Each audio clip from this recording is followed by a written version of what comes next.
Meu nome é Helena Carvalho. Tenho 32 anos e, durante muito tempo, achei que a pior dor que uma criança podia sentir era ser esquecida pelos próprios pais. Hoje eu sei que existe algo ainda mais difícil. Crescer perguntando todos os dias por quê você não foi suficiente para que eles ficassem. Eu tinha apenas 6 anos quando meus pais me deixaram na casa do meu avô, em uma pequena cidade no interior de Minas Gerais. Disseram que precisavam resolver alguns problemas e que voltariam no fim de semana. Minha mãe ajoelhou diante de mim, ajeitou meu casaco e sorriu como se tudo estivesse bem. Meu pai colocou minha mochila na varanda, beijou minha testa e entrou no carro sem olhar para trás. Passei horas sentada no degrau da frente esperando aquele carro reaparecer na estrada de terra. Ele nunca voltou, nem no meu aniversário, nem no Natal, nem quando terminei a escola, nem quando completei 18 anos. Os dias viraram meses, os meses viraram anos. Meu avô Antônio nunca falou mal deles, nunca tentou encher meu coração de ódio. Em vez disso, ele ocupou cada espaço vazio que eles deixaram. Foi ele quem me ensinou a andar de bicicleta pelas ruas tranquilas da cidade, a cuidar do jardim, a administrar dinheiro, a cumprir promessas e, acima de tudo, a nunca abandonar quem depende de você. Enquanto isso, eu via pelas redes sociais que meus pais continuavam vivendo, normalmente em Belo Horizonte. Tinham festas, viagens, comemorações e uma vida perfeita ao lado do meu irmão mais novo, que cresceu cercado pelo amor que eu nunca conheci. No começo eu pensava que algum dia eles apareceriam pedindo desculpas. Depois parei de esperar. Quando fiz 30 anos, já tinha aceitado que meu verdadeiro pai havia sido o homem que todas as manhãs preparava café antes do nascer do sol e perguntava se eu tinha dormido bem. Então tudo mudou. 2 anos atrás, meu avô recebeu o diagnóstico de um câncer agressivo. Os médicos foram sinceros desde o primeiro dia.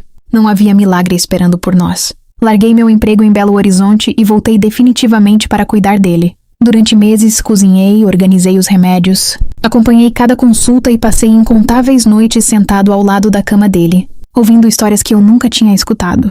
Mas nas últimas semanas de vida, ele começou a agir de um jeito diferente. Falava menos, observava mais, como se estivesse esperando o momento certo para me contar algo que guardara durante décadas.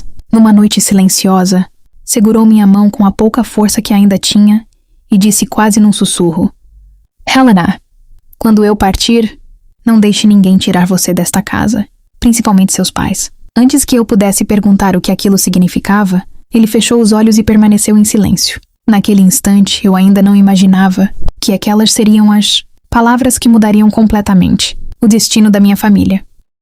I stared at Daniel's message for nearly a full minute, convinced I was misreading it. "Claire, Emily can't know I contacted you. We need to meet today, before it's too late." My first instinct was to ignore him. He was my sister's fiancé. Whatever was happening between them had nothing to do with me anymore. At least that's what I wanted to believe. Then another message appeared. "Please, just 30 minutes. You'll finally understand why your mother wanted you gone." My stomach tightened. Those words echoed in my head during the entire drive to work. Why your mother wanted you gone. Gone from the wedding? Or gone from something much bigger? At noon, I left my office and drove to a quiet cafe overlooking the Hudson River. Daniel was already there, sitting alone in the far corner. He looked nothing like the confident man I'd met during the engagement party 6 months earlier. His tie was loosened, dark circles surrounded his eyes, and his untouched coffee had long since gone cold. The moment I sat down, he looked around as if he expected someone to be watching us. "Thank you for coming," he said quietly. "What is this about?" Instead of answering, he reached into his briefcase and slid a sealed envelope across the table. "I need you to keep this." I didn't touch it. "What is it?" "If anything happens before Saturday, open it." A chill ran through my body. "Daniel, you're scaring me." "I know." "Then tell me what's going on." He lowered his voice. "Claire, your family has been lying to me since the day I proposed. For several seconds, I couldn't breathe." "What kind of lie?" He shook his head. "If I tell you everything now, you'll confront your mother. And if you do that, they'll destroy the only proof I have." "Proof? Proof of what?" "I don't understand." "You will." He glanced nervously toward the cafe entrance before leaning closer. "Promise me one thing." "What?" "No matter what your mother says over the next few days, don't leave New York." His words sent another wave of unease through me. Before I could ask another question, his phone rang. The color drained from his face the instant he looked at the screen. "It's Emily," he whispered. He rejected the call immediately. Then it rang again. And again. By the fourth call, he stood up so suddenly that his chair nearly fell over. I have to go. Daniel. He stopped for only a second. If I disappear before the wedding, he looked directly into my eyes. That envelope will explain everything. Then he walked out of the cafe without looking back. I stared at the sealed envelope in my hands, my heartbeat growing louder with every passing second. Just as I slipped it into my purse, my phone buzzed. It was a message from my mother. Stay away from Daniel. This is your final warning. I didn't sleep that night. The envelope sat on my kitchen counter like it was alive, silently daring me to break Daniel's instructions. Every time I walked past it, I wanted to tear it open, but his words kept echoing in my mind. If anything happens before Saturday, open it. Something told me he wasn't being dramatic. He was afraid. The next morning, I buried myself in work, hoping the distraction would calm my thoughts. It didn't. Around 10 o'clock, my phone lit up with a notification from Instagram. Emily had posted another wedding update. She was smiling beside Daniel during what looked like their rehearsal dinner tasting. Hundreds of comments poured in beneath the photos. Perfect couple. Fairy tale wedding. Relationship goals. I almost laughed.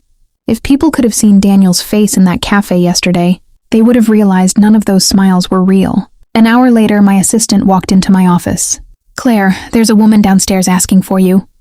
I don't have an appointment. She said it's family. My stomach dropped. Through the glass wall, I saw my mother standing in the lobby. She had never visited my office before. Not once. I met her downstairs. The moment we were alone, she grabbed my arm much harder than she ever had when I was a child. You met Daniel. It wasn't a question. I slowly pulled my arm away. Who told you that? It doesn't matter. It matters to me. Her eyes filled with something I'd never seen before. Not anger, fear. Listen to me carefully, Claire. I'm listening. Whatever he told you. He barely told me anything. Good. She exhaled with visible relief. Because he's confused. He's under a lot of stress. Weddings do that to people. I stared at her. You drove across Manhattan just to tell me that? Her expression hardened. No. She reached into her designer handbag and placed a check on the table beside me. $25,000. I looked at the number twice. What is this? Take it. For what? Leave New York today. I looked back at her, convinced I'd heard her wrong. You want to pay me to disappear? I'm asking you to protect this family. No. I pushed the check back toward her. You're trying to buy my silence. For a split second, her carefully controlled expression cracked. Then she leaned closer. If you love your sister even a little... Don't finish that sentence. She froze. Because for the first time in my life, I held her gaze without blinking. I'm starting to think none of this is about Emily. Her face turned completely pale. Without another word, she grabbed the check and walked away. I watched her disappear through the revolving doors. A few seconds later, my phone vibrated. It wasn't Daniel. It was an unknown number. I answered. A trembling female voice whispered only 7 words before the call disconnected. Don't trust your mother. She's watching you too. Minhas mãos tremiam enquanto eu virava a primeira página do testamento. O silêncio dentro do escritório era tão pesado que ninguém ousava respirar. Comecei a ler em voz alta. Eu, Antônio Carvalho, estando em plena capacidade mental, declaro que este documento substitui qualquer testamento anterior. Meu pai deu um passo à frente. Minha mãe tentou arrancar os papéis das minhas mãos. Afastei o documento antes que ela conseguisse tocá-lo. Continuei lendo. Deixo minha casa, minhas terras, minhas economias e todos os meus bens para minha neta, Helena Carvalho. Minha mãe ficou imóvel. Meu irmão me olhava sem dizer uma palavra. Então veio a última parte. Minha filha, meu genro e meu neto não receberão absolutamente nada. Não por vingança, mas porque fizeram sua escolha quando abandonaram Helena. Durante 26 anos ela permaneceu ao meu lado. Eles escolheram ir embora. Eu apenas respeitei essa decisão. Ninguém falou. Minha mãe foi a primeira a quebrar o silêncio. Isso é impossível. Ele estava doente. Alguém manipulou meu pai. Balancei a cabeça. O testamento tinha a assinatura reconhecida, 2 testemunhas e registro oficial. Tudo era legal. Meu pai respirou fundo. Helena, somos sua família. Olhei para ele por alguns segundos. Depois respondi com uma calma que nem eu sabia que possuía. Família não desaparece por 26 anos e volta apenas para vender uma casa. Minha mãe começou a chorar. Pediu uma segunda chance. Disse que todos cometem erros, mas nenhuma palavra conseguia. Apagar a imagem da menina, de 6 anos esperando na varanda por um carro que nunca voltou. Fechei o testamento. Respirei fundo. Então fiz exatamente o que meu avô teria feito. Olhei para os 3 e disse: vocês têm 5 minutos para deixar esta casa. Pela primeira vez desde que chegaram, ninguém discutiu. Eles entenderam que haviam perdido tudo. Enquanto caminhavam em direção à porta, minha mãe virou pela última vez. Havia lágrimas em seu rosto, mas era tarde demais. Porque algumas decisões mudam uma vida inteira. E a decisão que eles tomaram 26 anos antes, finalmente havia cobrado o seu preço. A porta se fechou atrás deles, e o silêncio tomou conta da casa mais uma vez. Fiquei parada na sala por alguns minutos, segurando o testamento contra o peito. Pela primeira vez desde os meus 6 anos eu não sentia abandono. Sentia paz. Entrei devagar no escritório do meu avô. Tudo permanecia exatamente como ele havia deixado. Os livros alinhados, os óculos sobre a mesa e a velha cadeira de madeira voltada para a janela. Sentei-me ali e reli sua carta. No final, havia um trecho que eu não tinha conseguido terminar antes. Helena, riqueza nenhuma vale mais do que a paz de dormir sabendo que você fez a coisa certa. Nunca deixe que o abandono dos outros defina quem você é. Você sempre foi minha maior alegria. E esta casa sempre foi seu lar. As lágrimas finalmente caíram. Não eram lágrimas de tristeza. Eram de alívio. Na semana seguinte, encontrei uma pequena caixa escondida na última gaveta da escrivaninha. Dentro havia fotografias da minha infância. Desenhos que eu fazia para ele, medalhas da escola que ele guardou em segredo e um bilhete escrito muitos anos antes. Eu prometi que um dia você nunca mais se sentiria sozinha. Naquele momento entendi que meu avô havia cumprido essa promessa. Meses depois, reformei a casa com o mesmo cuidado que ele sempre teve. Mantive o jardim. Restaurei a varanda onde passei, tantos anos esperando por um carro que nunca voltou e transformei um dos quartos em uma pequena biblioteca para crianças da comunidade. Às vezes, pessoas me perguntam se algum dia perdoei meus pais. A resposta é simples. Eu deixei de carregar o peso da mágoa, mas isso nunca significou devolver a eles o lugar que abandonaram por escolha própria.